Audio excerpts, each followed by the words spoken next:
Once upon a time, there lived a woman named Helena who was intelligent and ambitious. She seemed determined to succeed in life no matter the cost.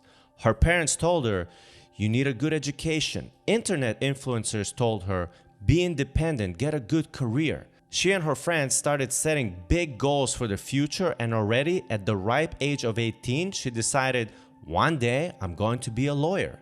She declared to herself, "I'll study hard, get a law degree, and make good money." She got serious, hid the books, and became a hard-working student. When her friends asked her, "Hey, let's hang out," she said, "No, I'm busy. I need to study." Although she did have a boyfriend, he took a back seat to her studies and goals. She focused her mind on her goal no matter what for years, and it paid off. You could say she dived deep into her yang masculine side, all the while her feminine side, her yin energy, got ignored. She worked hard and eventually did pass her bar exam and became a lawyer. And then she started working for a prestigious law company. And this is the moment she's been working towards her entire life, so you'd think this would make her happy. And it did for the first 6 months. But then something happened. Something unexpected. She couldn't quite put her finger on it, but at first, she started feeling some tension in her chest. Then she started to feel sad, like something was really off with her and with her daily lifestyle. She was productive, she handled the work stress just fine, but as she went to her office, she started feeling less and less excited about the work. And she found herself having to deal with more politics than she anticipated. There were people she had to have dinner with after work, and these were mostly just to make appearances and to put on a happy face to show that she's a team player. But inside, she felt empty. She didn't want to be there. After a while, it started to dawn on her that maybe this career woman path that she's been taking isn't all that it's been cracked up to be. Instead of those after-work dinners, she would have rather gone home and taken a bath, or she could read a book or spend time with her boyfriend. By the way, she also started to have problems at home with her boyfriend because she couldn't quite turn off her strong lawyer identity at home. Eventually, she did start to realize something was very off. The life of a lawyer, while seemed so glamorous on TV, in reality wasn't that fulfilling. She realized while the money was good, it didn't make her happy. Her inner life was screaming for something else, something more meaningful. One night, she even had a dream that she was climbing up a mountain with a group of people. But the higher she climbed, the less people she saw there with her. Every 100 meters she went up, she seemed to lose a bunch of people, as if they disappeared into thin air. At the same time, she felt really dizzy and suffocated as she climbed higher. Eventually, as she got to the top of the mountain, she was there all by herself. And this really freaked her out, and that's when she woke up. You could say that her dream was unconsciously communicating to her that if she keeps living the way that she has been and keep climbing that corporate ladder, she's going to end up feeling all alone and empty. Her ego has been satisfied. She consciously designed the life she wanted with her will. But on the inside, her soul was yearning for something very different. The ego is our rational, conscious mind, which allows us to carry our will into the outside world and to create a separate identity. And this is done by using our rational thoughts and ideas and executing on them. The issue is that oftentimes our thoughts and ideas come from outside influences, like from our parents, from our friends, from our culture, and not enough from our inner knowing. The persona is also part of the ego, and it is the mask we put on to face the outside world. In this case, Helena's persona is one of a lawyer. As I said, Helena satisfied her ego, but she was left emptier than ever. What happened here? Her soul, which is her inner knowing, her intuitive self, was completely unfulfilled.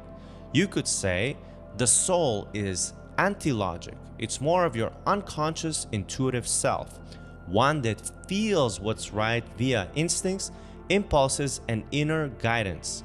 Your soul cares about inner meaning and peace versus external success. Furthermore, you could say your soul is comprised of masculine and feminine aspects. Helena overdeveloped her masculine side, but her feminine side was starving for attention. You could say her soul needed those feminine qualities to reawaken. We all have a masculine and a feminine side to us, and when they are too unbalanced, one could feel as though something is missing. It's as if certain qualities of the personalities have been completely shut off. Helena's logic, leadership, and assertive qualities were amplified, but her softer qualities such as caring, nurturing, intuition have been shut off. Most days, she felt like a workhorse rather than a human being. So how can Helena rebalance her ego and get back in touch with her soul?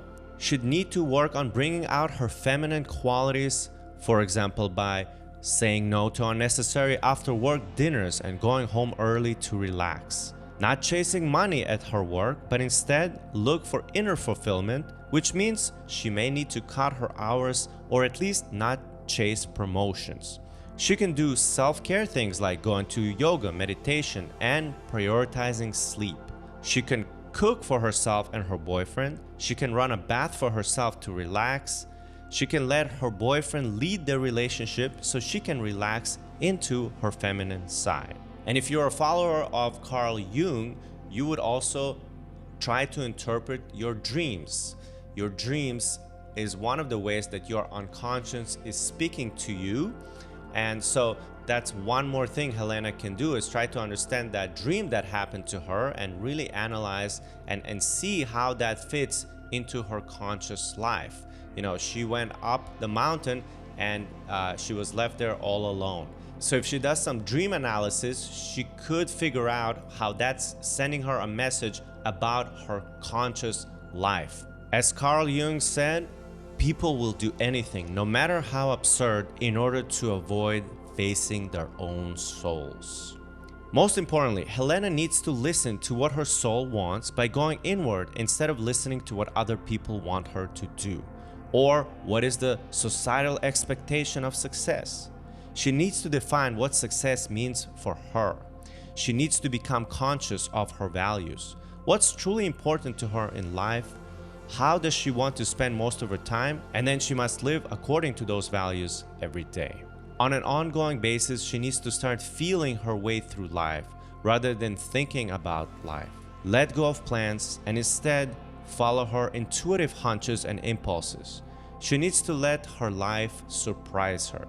This war between our ego and our soul is one we are all fighting. It's an ongoing battle we must attend to if we want a meaningful, fulfilling life.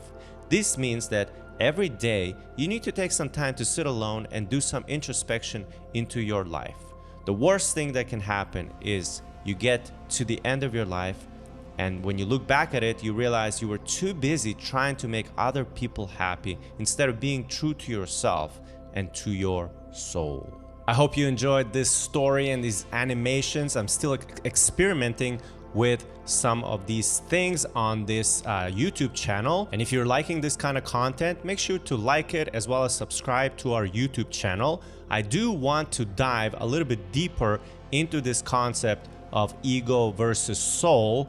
The story here in the beginning, it is reductionistic. I understand. I'm simply illustrating someone who listened to society, listened to her parents, listened to influencers, and created a career rationally from her ego mind. By the way, it doesn't have to be a female. This could have been a male, just the same. Okay, this goes for both men and women. She created this career that she thought would make her happy, but it didn't. And so this is one of the things that I want you to start thinking about in your life. Whenever you're choosing to do something, you're creating some kind of a goal from your head, from your ego. You're like, I want to achieve this, I want to achieve that. And of course, we all want to achieve things in the world. There's nothing wrong with that. There's nothing wrong with having a career. There's nothing wrong with having a purpose. We all need to do that. But if that goal is only coming from your rational mind and not enough connected to your inner self, to your soul, oftentimes you might find yourself not being happy. Or in Helena's case, what I try to illustrate is that even if she does like being a lawyer to a certain degree, there are other aspects of the personality that need to be expressed, okay? You don't want to just be consumed with work all the time. In our modern society, in the Western modern society, at least as I see it right now, we are all on a treadmill trying to make more money, become more successful, get promotions. That's what's being pushed.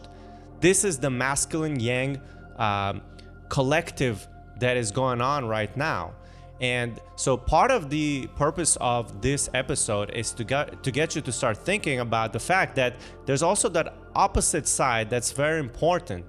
You need to do things that are also passive, that don't have to do anything with money, that are more about fulfilling your own soul.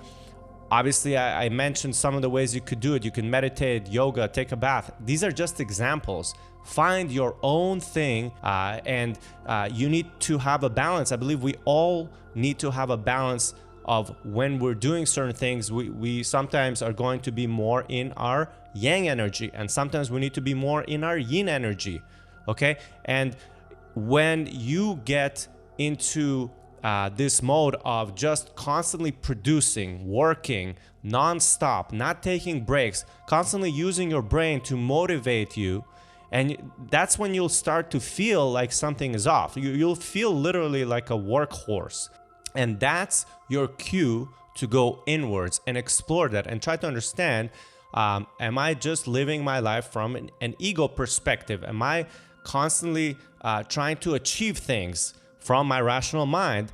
Am I connected to my inner self and my inner desires as well, which are just as important? Your inner self, your soul, knows exactly what needs to happen in order for it to be balanced, but you need to get out of your head, get out of your ego in order to figure it out.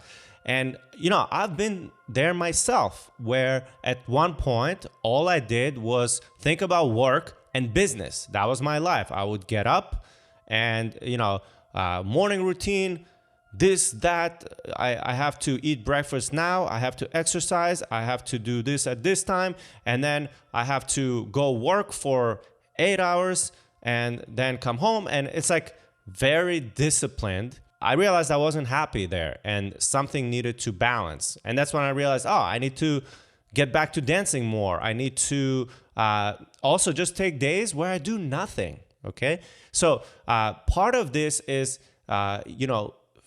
noticing in your own body how you're feeling, listening to your dreams, like I mentioned, trying to understand what is going on inside, because sometimes our outward appearance, what looks good on the outside, doesn't always reflect how we feel on the inside.